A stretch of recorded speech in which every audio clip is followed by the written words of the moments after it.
Joey Mancha leads a group of skaters in the men's mass start event during the long-track speed skating Olympic trials at the Pettit National Ice Center on Jan. 7 in Milwaukee. Stacy Revere, Getty Images event, Mass Start Speed Skating. What it is, Mass Start Speed Skating is back as an Olympic event after an 86-year layoff, and I, for one, am thrilled.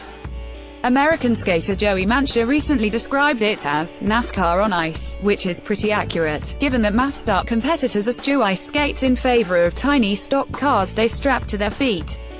Not really. Maybe someday, it's a good idea. Unlike traditional speed skating events, in which athletes race one-on-one, the skaters in a mass start have a go all at once, up to 28 skaters at a time, and then proceed to jostle for position at high speeds for 16 laps. Mass start speed skating involves strategy, stamina, and pushing. It's lots of fun. What to watch for? Sprints. The 16 laps are punctuated by 4 designated sprints, during which the skaters all do their best to skate their fastest. The top 3 finishers in each sprint earn points. While the points do not determine the medalists, those go to the first 3 skaters to cross the finish line. Regardless of their performance in the sprints, they do factor into the remaining standings. The favorites. For the men, South Korea's Lee Sung-hoon currently sits atop the International Skating Union's World Cup rankings, and you have to imagine he'll have a bit of a home ice advantage. I also have high hopes for Mancha, the American, who won the event at the most recent World Single Distance Championships. Mancha also owns a coffee shop in Utah, and if I know anything about coffee shops, the business is probably bleeding him dry. Win that medal and get that endorsement cash.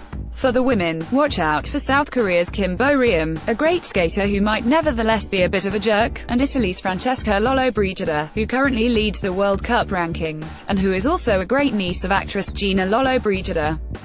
Gina Lollobrigida sits much lower in the World Cup rankings.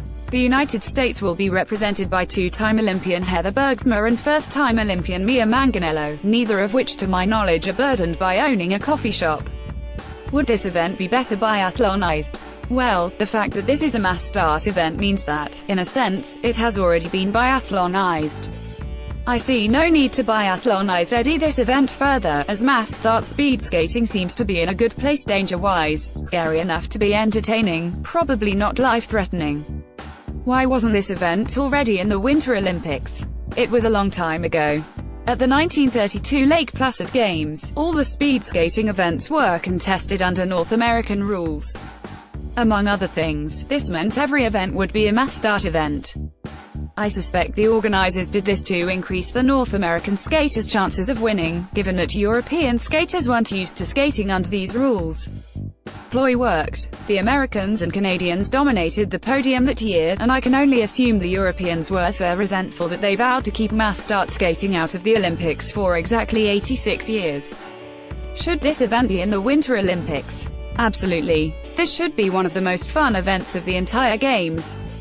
Read the rest of Slate's coverage of the Pyeongchang Olympics. Get to know a new Olympic event. Mixed doubles curling. Get to know a new Olympic event. Big air snowboarding. Get to know a new Olympic event. Mixed team alpine skiing.